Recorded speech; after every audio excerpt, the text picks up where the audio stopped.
नमस्कार दोस्तों, आपका एक बार फिर से स्वागत है आपके अपने चैनल द क्राइम स्टोरी में। इस चैनल में हम आपको क्राइम की सच्ची घटनाओं के बारे में बताते हैं, ऐसी घटनाएं जो इंसानियत को शर्मसार करती है और हमें बताती है कि कैसे एक इंसान इंसानियत को छोड़ के हैवानियत पर उतर आया है और आपने फायदे के लिए किसी भी हद तक जा सकता है, चाहे वो रास्ता गलत ही क्यों ना हो। आज की कहानी नोएडा की है। यहां एक लड़की रहती थी जिसका नाम मनीषा चौहान था।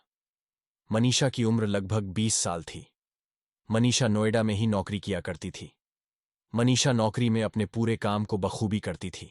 मनीषा जिस कंपनी में नौकरी करती थी, वहां के सभी लोग मनीषा को पसंद करते थे। मनीषा का स्वभाव नटखट था और मनीषा की इसी बात ने तमाम लोगों का इसने दिल जीत लिया था। इन तमाम चीजों के बावजूद कंपनी में ही मनीषा की एक बहुत खास दोस्त थी। मनीषा की उस खास दोस्त का नाम मुस्कान था। मुस्कान से इसकी दोस्ती कंपनी में ज्वाइनिंग के दौरान ही हुई थी। मनीषा और मुस्कान दोनों को एक दूसरे का नेचर काफी पसंद था। इसी वजह से दोनों एक दूसरे के साथ घुल मिल गई थीं। दोनों की दोस्ती इतनी ज्यादा जिगरी थी कि अगर दोनों में से एक जॉब पर नहीं आती थी तो दूसरी का दिल नहीं लगता था। कई बार तो अगर दोनों में से एक को कोई काम की वजह से जॉब से छुट्टी करनी होती थी तो दूसरी भी नहीं आती थी। उनकी मिसालें पूरे ऑफिस के लोग दिया करते थे। अब ये सारी चीजें बिल्कुल ठीक चलती रही थीं। वक्त गुजरता रहा था, लेकिन इसी बीच एक तारीख आती है, 2 नवंबर 2023।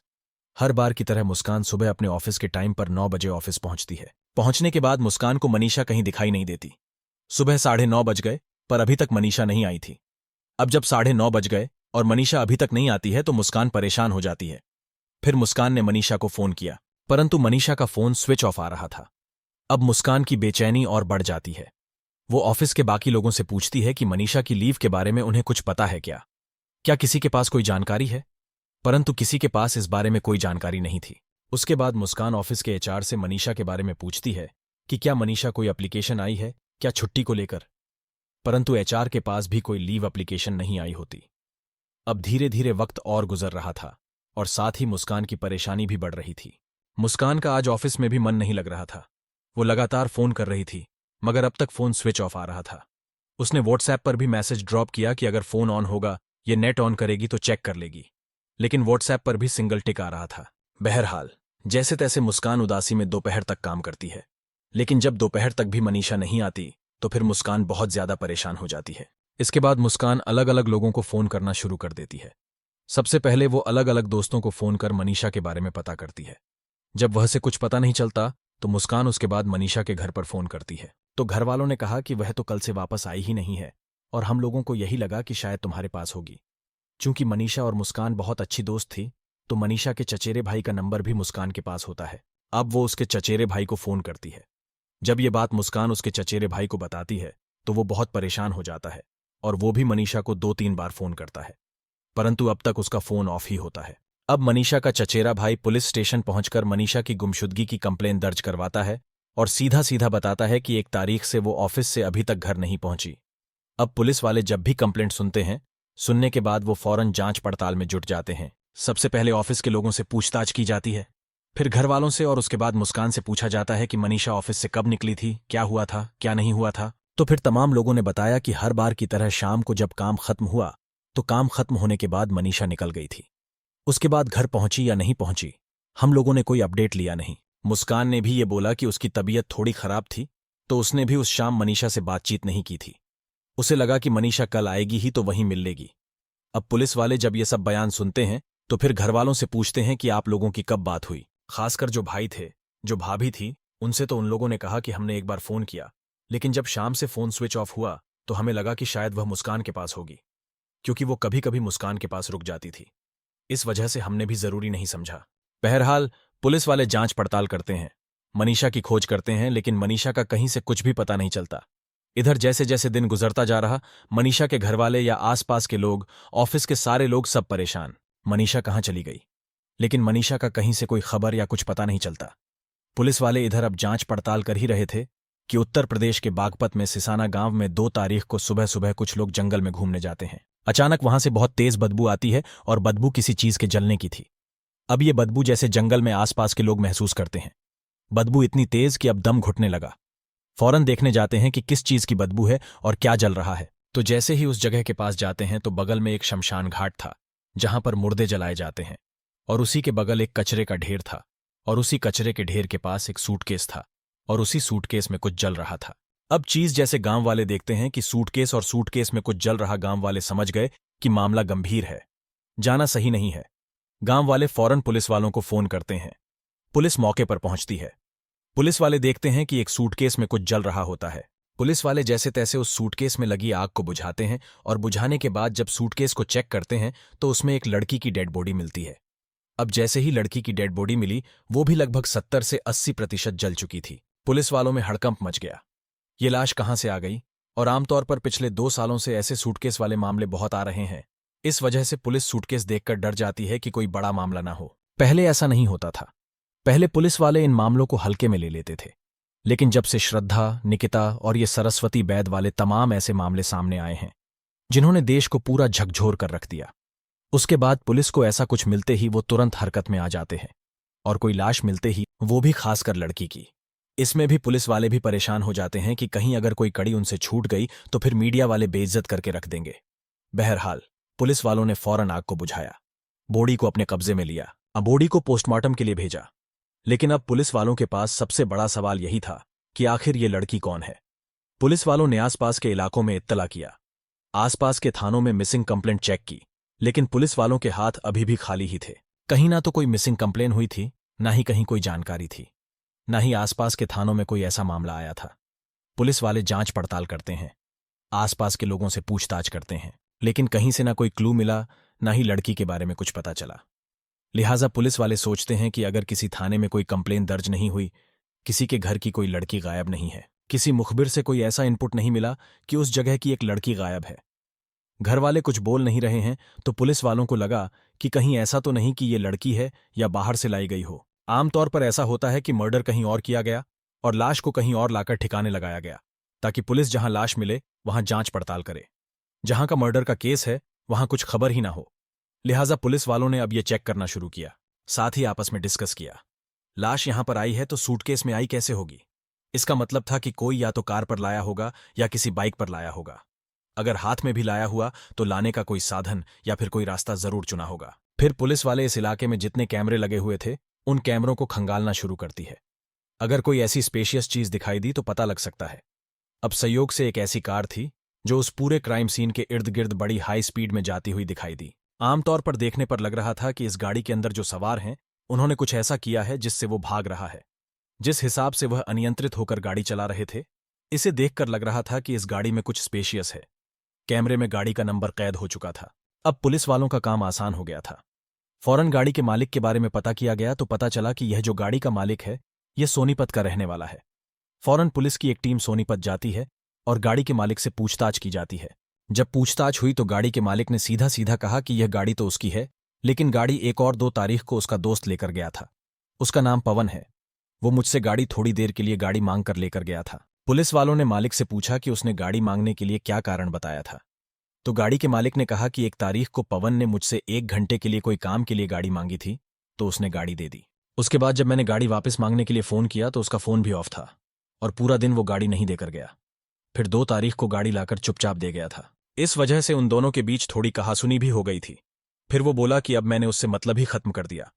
अब पुलिस वाले उससे पूछते हैं कि पवन कहाँ मिलेगा, तो उसने बताया कि पवन गुड़गांव में ही नौकरी करता है और उसका नंबर भी दे देता है।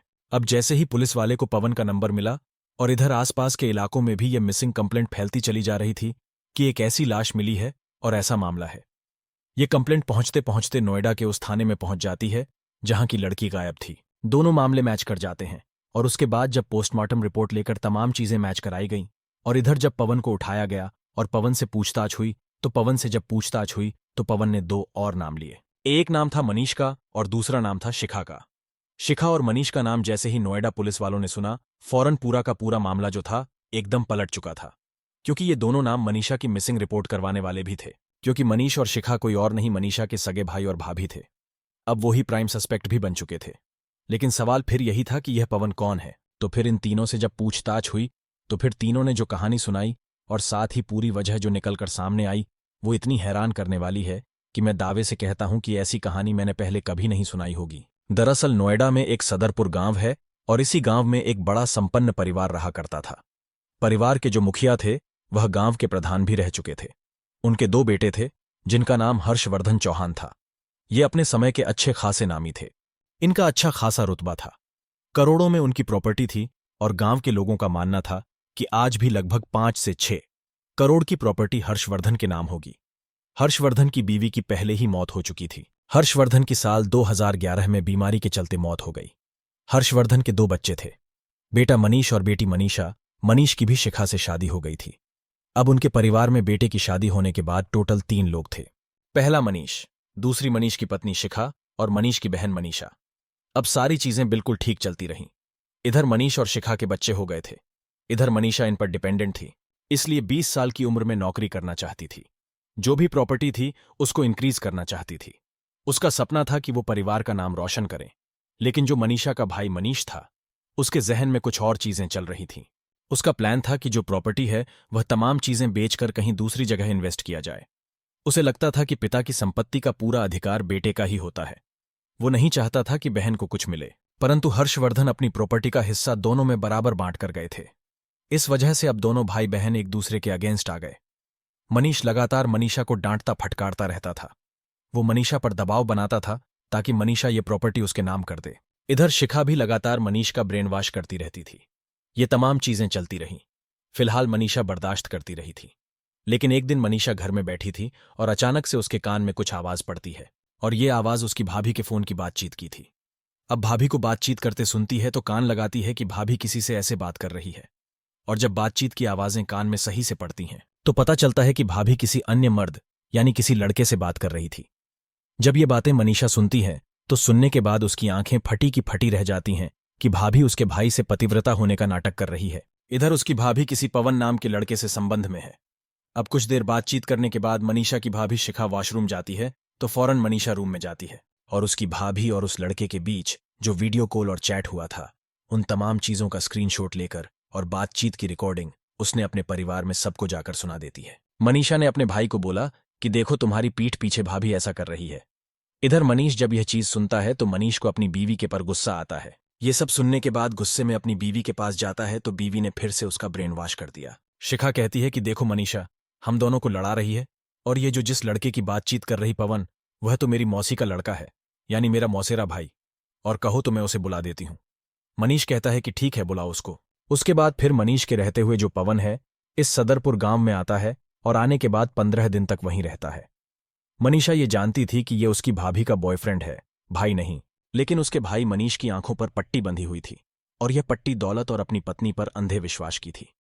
उसे लगता था कि उसकी बहन गलत और उसकी पत्नी सही है। अब इधर पवन और शिखा को भी लगने लगा कि अब मनीषा को उन पर डाउट है तो मनीषा फिर से उन्हें पकड़ लेगी। तो फिर इन लोगों ने प्लान बनाना शुरू किया। मनीष के दिमाग में था कि प्रॉपर्टी मिल जाए। पवन और शिखा के दिमाग में था कि जो इनका एक्स्ट्रा मैरिटल अफेयर है वह चलता रहे। इसका मतलब ये तीनों लगभग एक हो चुके थे, यानी बीबी बीवी का पति और बीवी के आशिक। एक होने के बाद फिर इन तीनों लोगों ने प्लान बनाया। प्लान बनाने के साथ सारी चीजें फिक्स की गईं। उसके बाद एक तारीख की शाम को जब मनीषा अपने जॉब से वापस आती तो उसके खाने में नशीली दवाइयां मिलाकर उसे बेहोश कर देते हैं। उसके बाद ये तीनों लोग मिलकर मनीषा का कत्ल कर देते हैं। एक बहन का कत्ल एक भाई करता है, एक ननद का कत्ल एक भाभी करती है। कत्ल होने के बाद फिर लाश का ठिकाने लगाने के बारे में सोचते हैं। फिर लाश ठिकाने लगाने के लिए जो जिम्मा पवन उठाता है। दरअसल मनीषा की लाश बागपत के सिसाना गांव में मिली थी और पवन वहीं का रहने वाला था। उसे लगा कि अगर वो अपने गांव के पास में लाश फेंक देगा तो ज्यादा हल्ला नहीं होगा, क्योंकि वो अपने गांव के लोगों को जानता था। उसे लगा कि लोग मामले को दबा देंगे। इसके लिए उसे गाड़ी चाहिए थी, लेकिन वो अपनी गाड़ी यूज नहीं कर सकते थे। इसीलिए फिर चूंकि वो गुड़गांव में रहकर नौकरी करता था तो गुड़गांव से वो सोनीपत जाकर अपने दोस्त की कार को लेकर आता है। गाड़ी लाने के बाद मनीषा की लाश को उसमें डालता है। फिर मनीष, पवन और शिखा उस 20 साल की मनीषा की लाश लेकर वहां से निकलते हैं। निकलने के बाद जहां मनीषा को डंप किया गया था वो सुसाना गांव ही था। वहां के शमशान घाट के पास वो रात को पहुंचते हैं और मनीषा की लाश वाले सूटकेस को वह आग लगा देते हैं। जलाने के बाद सब लोग अपने अपने कामों पर इस उम्मीद में लौट जाते हैं कि किसी को क्या खबर लगेगी या फिर ये मामला नहीं खुलेगा। लेकिन मुस्कान लगातार परेशान थी। परेशान होने की वजह से कभी वो मनीषा के दोस्तों को फोन करती, कभी उसके रिश्तेदारों को फोन करती। उसने मनीष को भी फोन किया था, लेकिन मनीष ने बातों को घुमा दिया और कहा कि परेशान होने की जरूरत नहीं है, मनीषा कहीं गई होगी। लेकिन मनीष और शिखा की ऐसे जवाब के बाद मुस्कान और भी परेशान हो गई, क्योंकि मनीषा ने मुस्कान को अपनी सारी फैमिली बैकग्राउंड और सारी स्थिति बता रखी थी। इसलिए मुस्कान उसके चाचा के लड़के का भी नंबर जानती थी, उसके अलग अलग खानदान के लोगों का भी नंबर जानती थी, और मुस्कान लगातार परेशान होकर अलग लोगों को फोन करती रही। और जब ज्यादा फोन किया तो फिर सारे परिवार के लोग भी परेशान हो गए, और फिर अंत में इन्हीं लोगों ने जाकर कंप्लेन दर्ज की। और तब जाकर यह पूरा मामला निकलकर सामने आया कि प्रॉपर्टी के लालच में कैसे एक सगे भाई ने अपनी सगी बहन का कत्ल किया, और कैसे एक एक्स्ट्रा मैरिटल अफेयर को छुपाने के लिए दो लोगों ने इस कदर की प्लानिंग की है। तो फिलहाल ये थी पूरी कहानी। आज के लिए बस इतना ही। फिलहाल मुझे दीजिए इजाजत। और अगर आपने अभी तक चैनल को सब्सक्राइब नहीं किया है तो प्लीज जरूर कर ले, ताकि हम आपके लिए ऐसी ही वीडियो लाते रहें। और जल्दी ही मिलते हैं एक और सच्ची घटना के साथ। अपना ख्याल रखिए। धन्यवाद।